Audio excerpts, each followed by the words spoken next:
positive experiences together. So, when they've studied sort of what makes people motivated and to have positive experiences together, these are the kinds of questions that they came up with.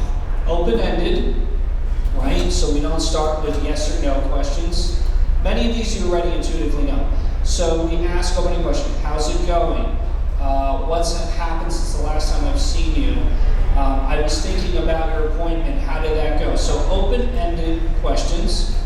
Then affirming statements. So I'm listening to see, in a spiritual kind of context, I'm listening to see how God is working in the person's life and what ways the person is sort of making good decisions in obedience to God.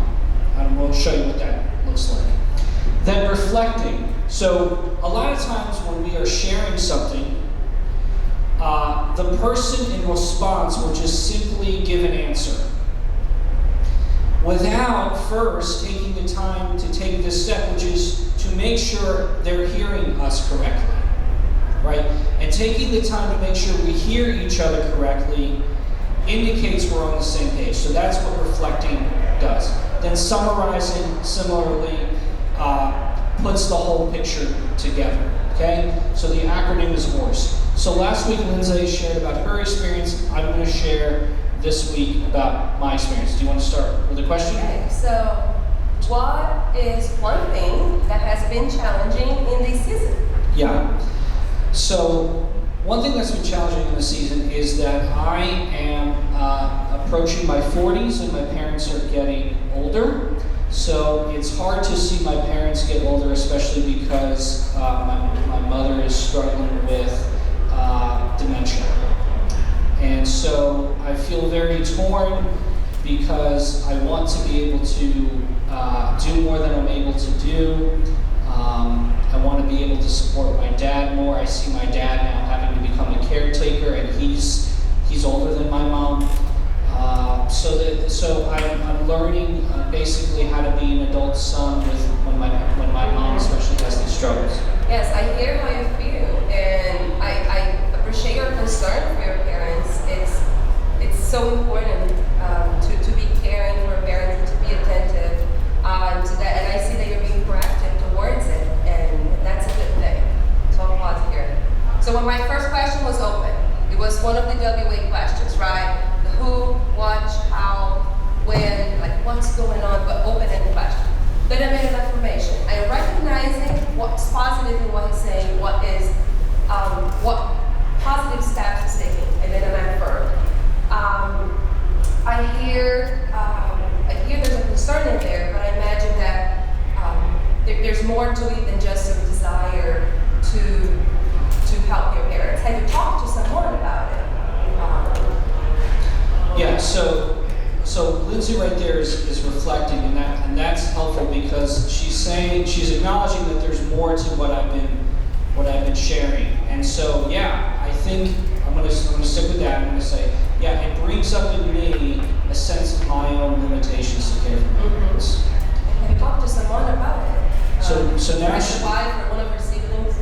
Yeah, so what she's doing, is it okay if I point out something? Okay, so ordinarily, when you are talking to someone, it often can feel like, I'm going to do a visual, okay? It often can feel like this is sort of crowding up on you like this, okay? Because they basically have hit you with something that maybe you were and so what she's asking about is like, what are the other possible connections in your life that you have made to support you, right?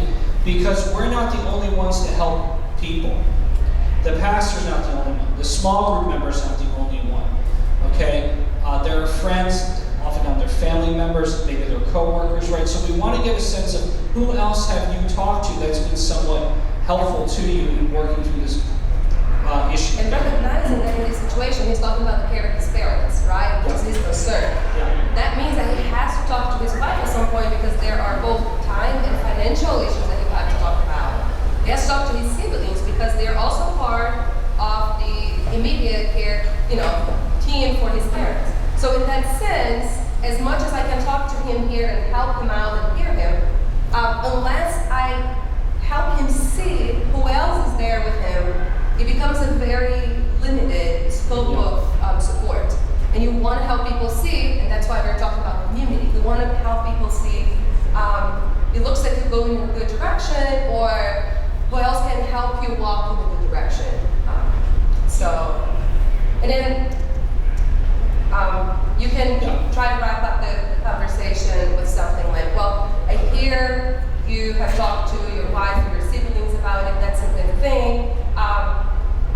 About the situation, it's beautiful that you're caring for your parents. I'm glad that you're taking the steps towards it. And then I can finish with a question that will give him something to do. So what is one thing that you can do this week that will help you, or if he hasn't talked to someone and say, what would be one person that you could talk about in this week?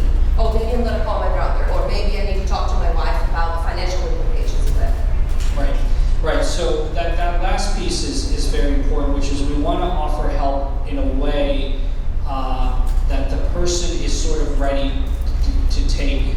So if I have not yet talked to someone, inquiring about who else I can talk to would help me, right, to take that next step. Last week in the example with Lindsay, asking the question, what can I do to be supportive? Or to offer concrete options. For instance, in the case of if we were helping a single mother, when can we come over and watch the kids? When can we bring over a meal? Or something like that. Because it's shown this is how we can offer support to each other. So I want to add a caveat to everything we talked about community. Sometimes community hurts. Andrew was just sharing with me an article from the New York Times where the person says that the church failed me, and so did the medical health professionals. And the reality is, we will fail. As a community, who here is not a sinner, right? Everyone is a sinner. We all will fail at times. We'll fail with other people. So sometimes the community will hurt. Sometimes the community will be ill-informed, which is part of the reason we're doing this. Part of the reason to offer you support is to make sure that this community is ready to offer support that is actually helpful, right? So if you have been hurt, or I think the first thing to recognize, it's not a matter of faith. It's not a matter of, because that one person did something, or that one group did something, that means I don't have faith in God, and God has failed me completely, and there's no solution. When you recognize that other people are sinful, and they also struggle, and they also have difficulties, then you can, whenever you get hurt by someone in the community, that they said something inappropriate. I had someone come to me after my second miscarriage telling me that it was actually a good thing because I had more time with my spouse. Does that sound hurtful to you? Yes. Or even the one that you don't know what to do, like, oh, God knows best. It's not purposefully hurtful, but it stings, right?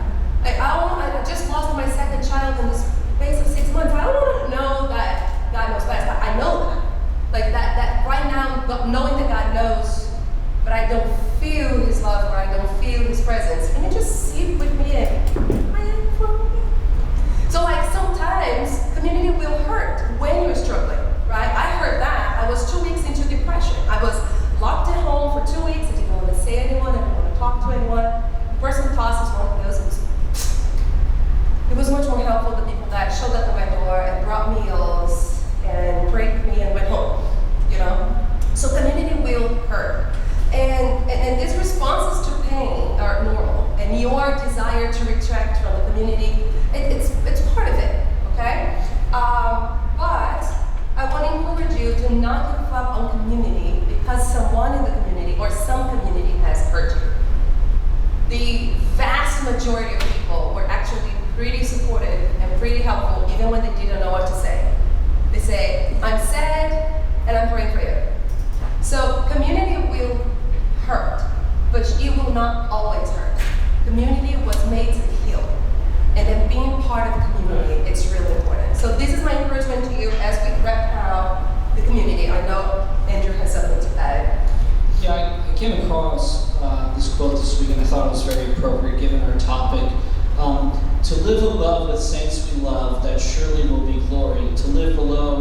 saints we know is quite a different story.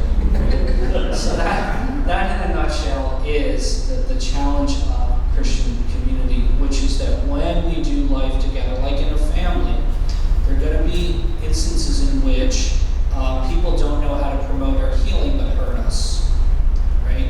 And but as Lindsay is saying, there is a lot of good that does happen in community that we will only access God's healing in the community. There's a lot of healing, let me say that again. There's a lot of healing that God wants to give us that we will only be able to receive when we are with other Christians. That's how God set it up. And so our hope would be that you learn to be the kind of person in which people want to open up and to share these sorrows with you, even if you don't know how to fix them, right? So become the kind of person which people want to open up to you, but also become the kind of person that actively seeks to encourage and walk with others. And the example that Lindsay gave is so important, because so often what we think people are asking us is for a solution, and they're really not. I've learned the hard way as a therapist that even when people say, solve my problem or give me a solution, they're not really saying that. What they really want to know is this: are you with me in this? Can you stand where I'm standing with me? Because a lot of times what people come with in life, there are no direct and clear answers.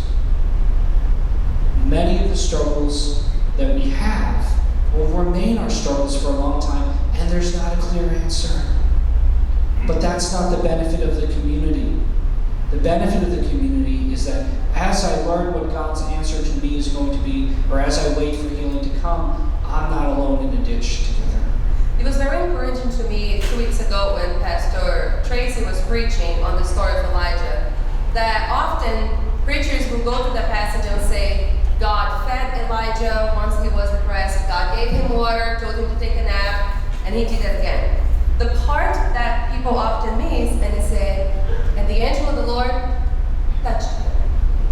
And he says it twice, right? He says, he fed him, he told him to take a nap, he touched him. Why did he have to say that twice? Because there's something about not being alone when you're suffering.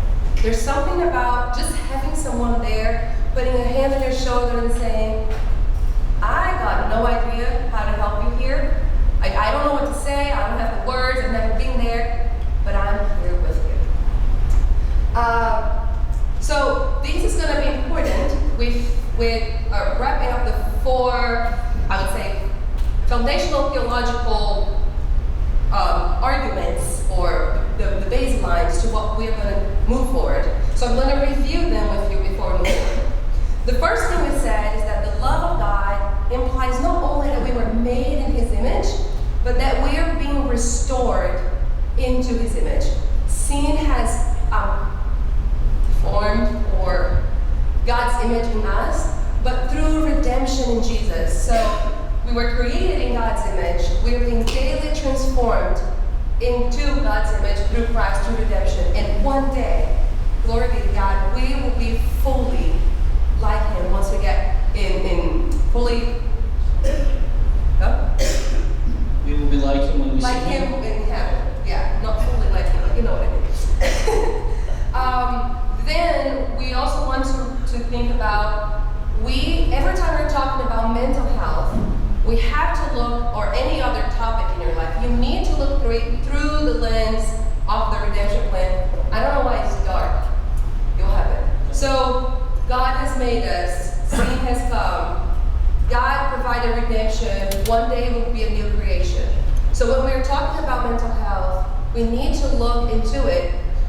Part of this redemption process might include psychology, the medical field. They're part of, they have received through common grace, which we talked about last week, which is how God bestows wisdom and He shares His truth with others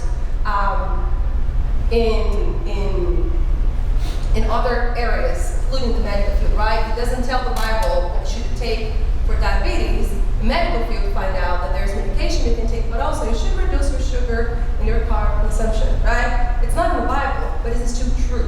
And God has allowed people to find these things and to figure this out. But they're not going to look to mental health. They're not going to look to your life through the lens of Scripture, but we do.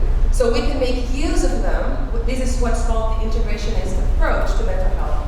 We can look to them and find solutions and find what have they seen that is truth and how does the Bible relates to it. Because the Bible is the truth, right? But it doesn't contain all the truth in it. Does it make sense?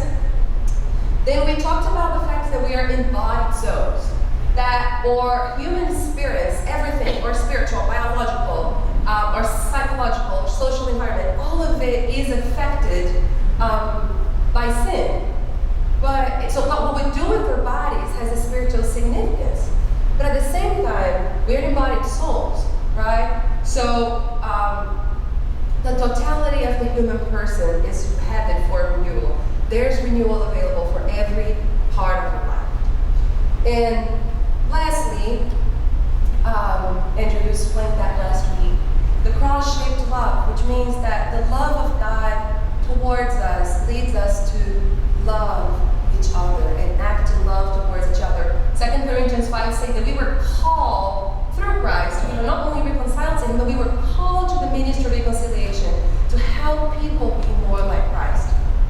Having these 4 principles in mind, we're going to talk about doubt. The class today is about faith. Why are we talking about doubt? She looked right at me when she said that.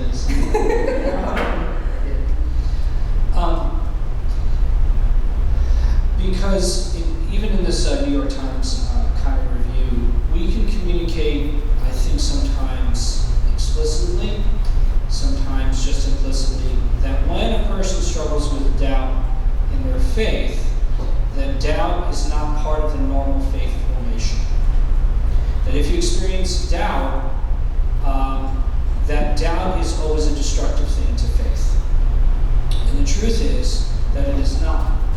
And what I want to do is I want to show you a couple of places that we often don't think about or come to when we do our Bible reading and really sort of take in what's being said. This is from the prophet Jeremiah, a unique prophet of God, called of God, servant of God.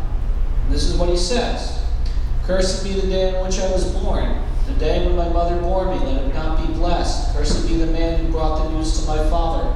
A son is born to you, making him very glad. Let that man be like the cities that the Lord overthrew without pity. Let him hear a cry in the morning and an alarm at noon, because he did not kill me in the womb. So my mother would have been my grave, and her womb forever great.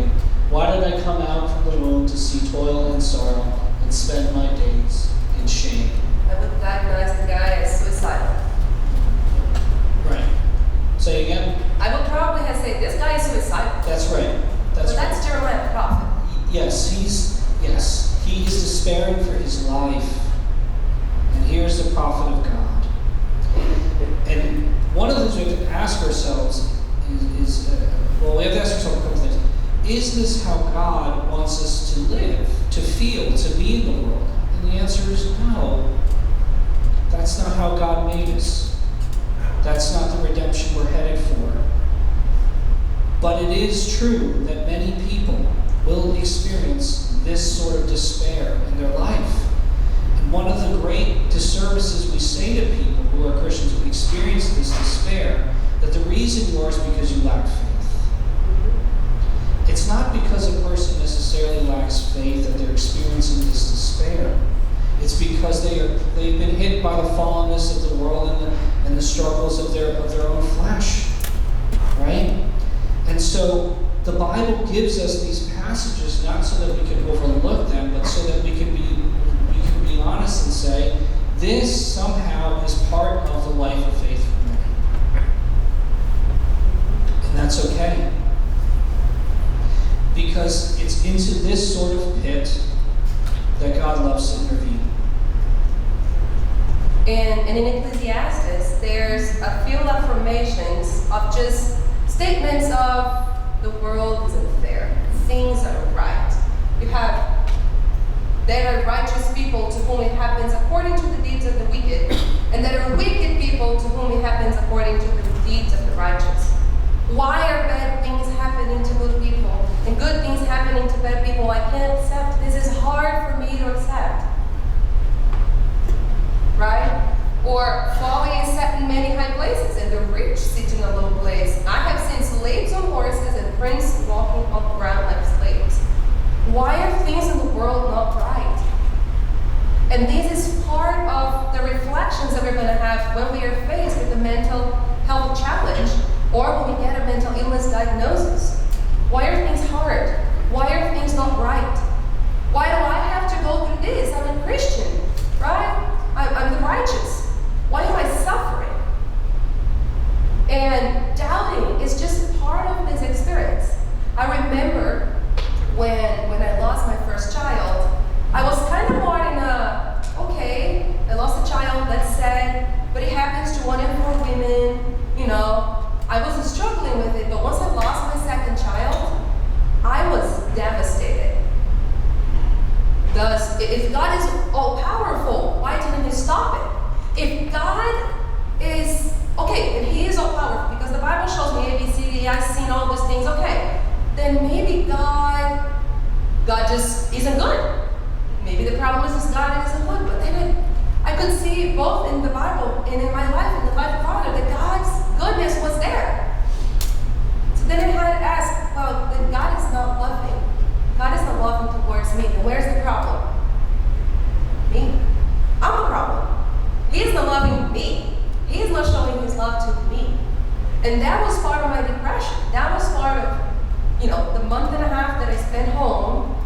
I would come to work, sit in front of the computer, and go home. I had no idea what I did for a couple of weeks after I took my full vacation or rest, whatever. I had to ponder through these questions, but no one sat with me and said, your doubts are not valid. I was very thankful that the people that were around me, they came to me and said, it's okay to doubt, but continue to struggle with it. You see this in the Psalms of Lament all the time in the Bible, right? Look at all these awful things that are happening. You say, you know what? But I will see the goodness of the Lord. The Lord is strong enough to take all our doubts. The Bible is true. So we can come with Him with all our questions, and we can toss it all on Him, and He's still going to respond with His goodness, with His love, with His power. My biggest assurance when I didn't know anything was that God was with me. I was not sure about a lot of things. I was having lots of doubts, but I knew He was with me. And that was the most, I would say, in 30 years of being a believer, that was the hardest thing for me, to put those two together. How can I be doubting God and at the same time being so assured that He's here? So my encouragement to you, if you come to this place of doubt in regards to your mental health struggles, your maybe a diagnosis of mental illness, or people not knowing how to respond to you, just welcome the doubts. They are part of it. And then toss them to God. See with people that are comfortable with it. Michael and I have been very, very open to tell the Sunday school teachers that part of what we want our kids to do is to have freedom to ask their questions. One of the 5 pillars of family ministries is welcoming questions and doubts. We want the kids to know that they don't need to know everything. They need to trust that God knows everything and He will be with them as they question. Okay? So going from there, I don't know if you want to add anything. Yeah, do you have any questions about those two things that we talked about? Doubt, and also the sense of, life is unfair, the impact of how to live with that as a Christian, caring for others who are walking through that.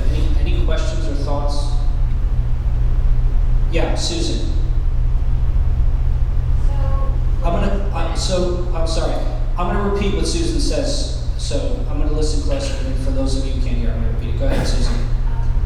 So say you're dealing with a teenager and you're going to this pity party. How would you approach a teenager who's going to this pity party?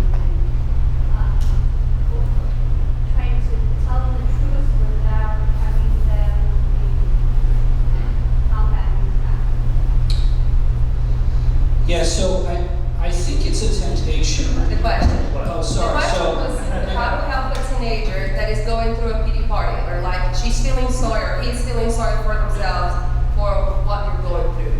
They're suffering in a way, and you're trying to balance truth, but also kindness to them.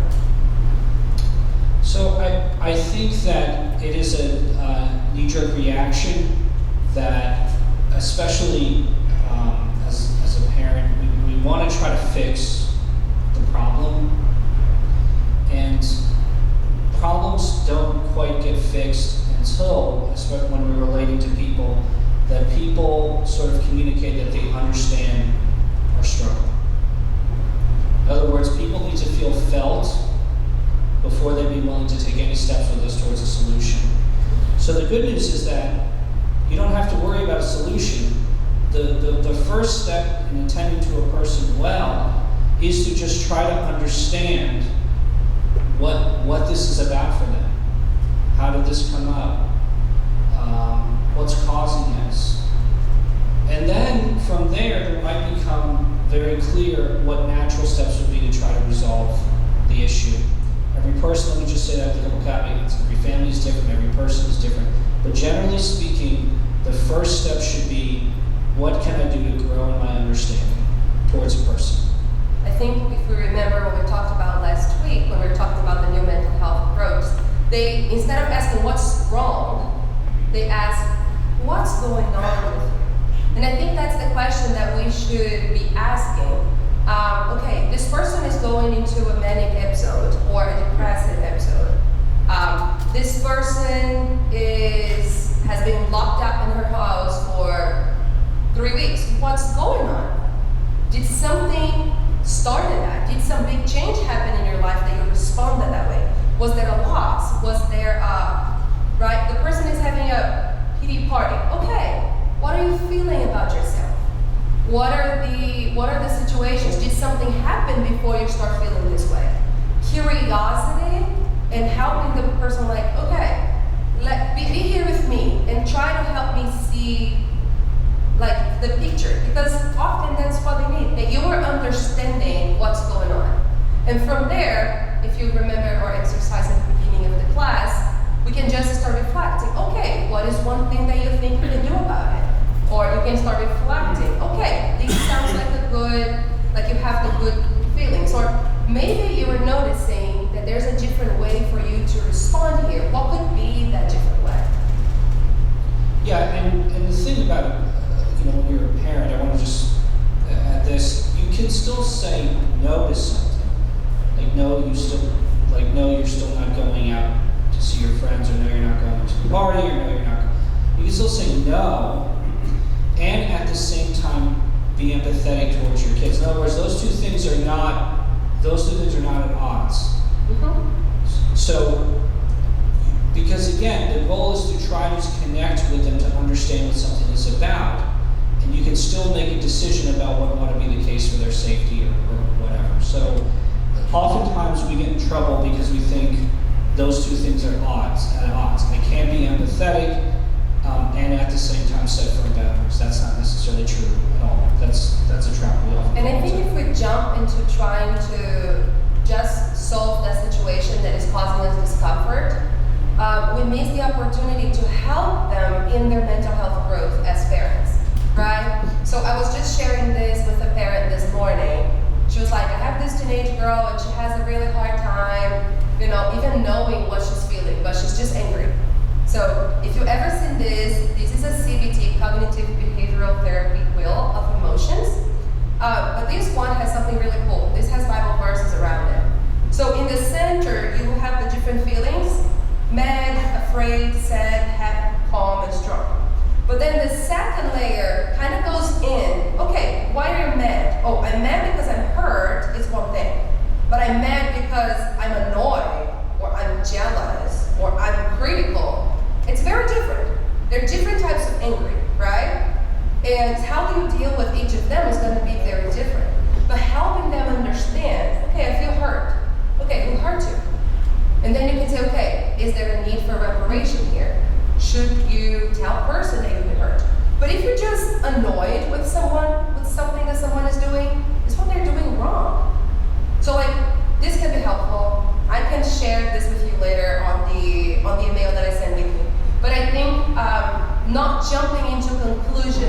oh, you're mad that that's wrong.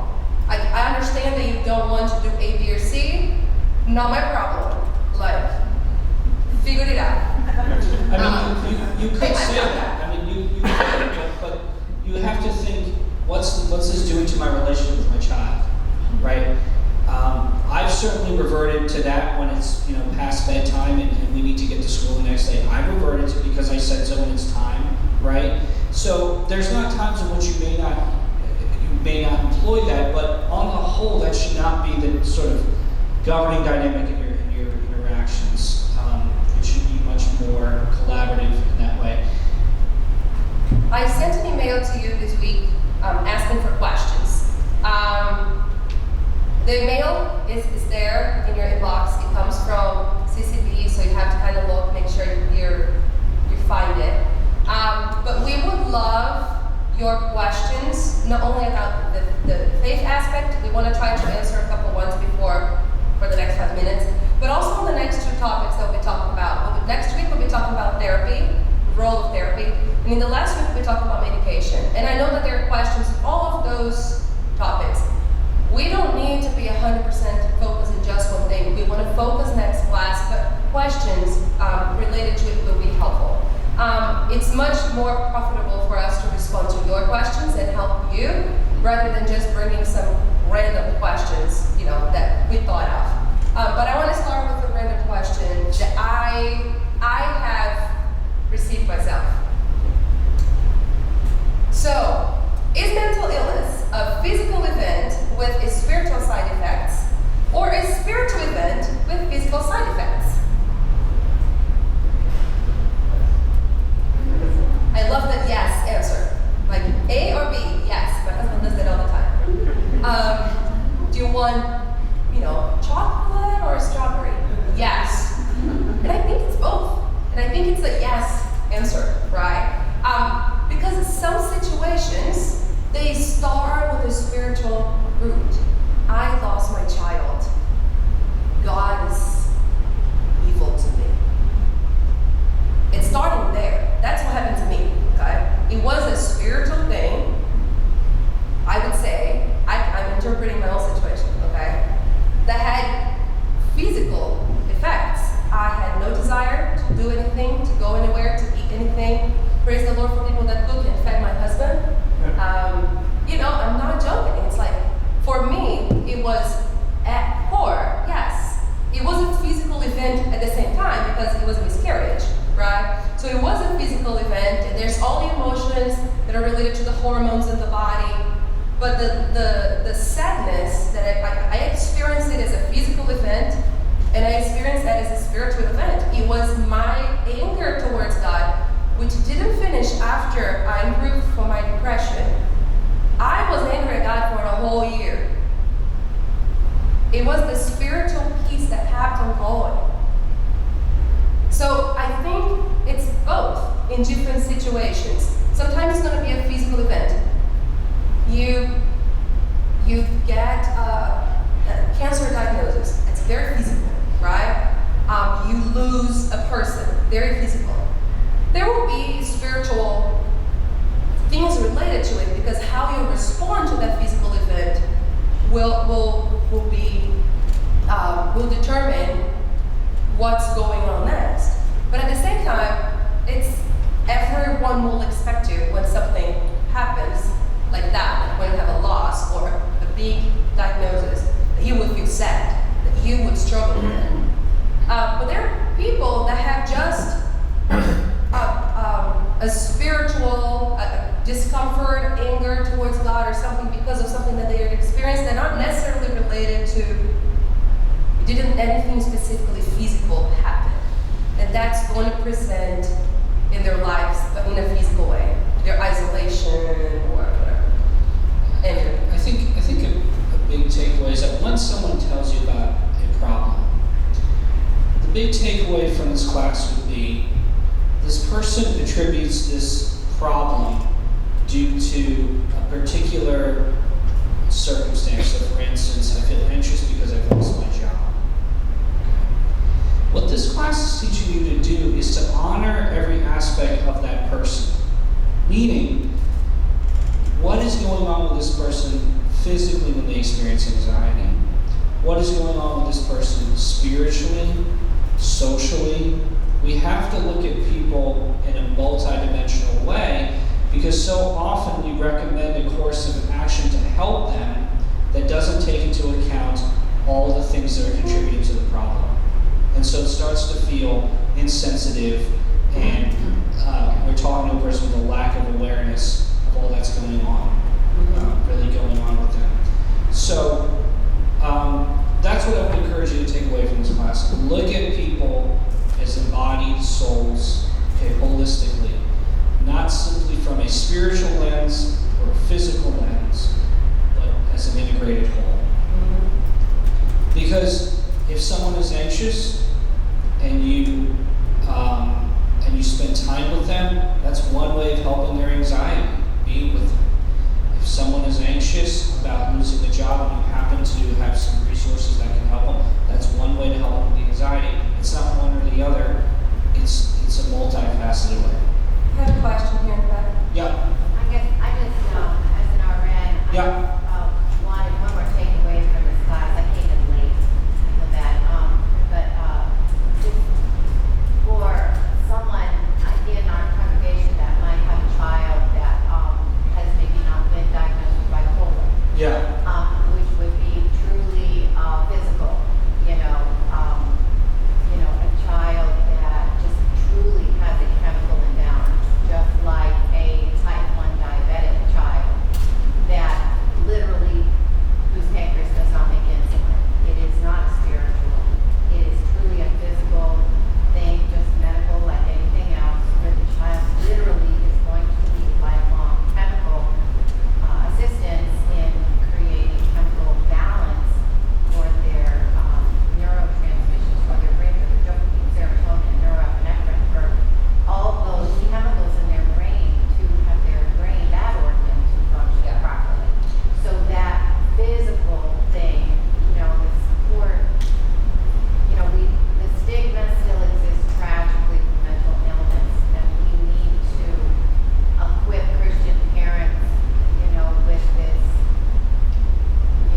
empower them to be the champions for their kids that way.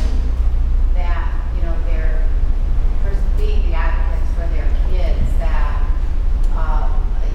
that's just as medical as any other. On the next couple of classes, we'll be able to dive into it more clearly. I think there's lots of questions. One of the questions that I have in here is it a chemical imbalance? Is it genetic? We're going to go into it, and we're going to look into a couple scenarios. We're going to think through those things over the next couple of classes to help us think mental health in both perspectives. The perspective of, okay, there is a body here that has problems, Right. but also there is a soul here that has problems, and how do we treat this person as an embodied soul, right? How do we look at this person this way? I think the biggest focus was and I like that you brought this. We will continue talking about it next week. For today, or I think the heart of it, because we're past the time already, it's 11:19, I apologize, is that it's for us to remember that God is with us. He can take our doubts and questions, and then struggling. It's not simple in itself. Having questions and doubts is not a sin in itself. Can we hold on to this as embodied souls, that we will have struggles and we will have problems, and sometimes they can lead to sin, but that doesn't mean that in itself, the doubt, the struggle, the mental illness, the experience that we are having, it might not necessarily just be, it might just be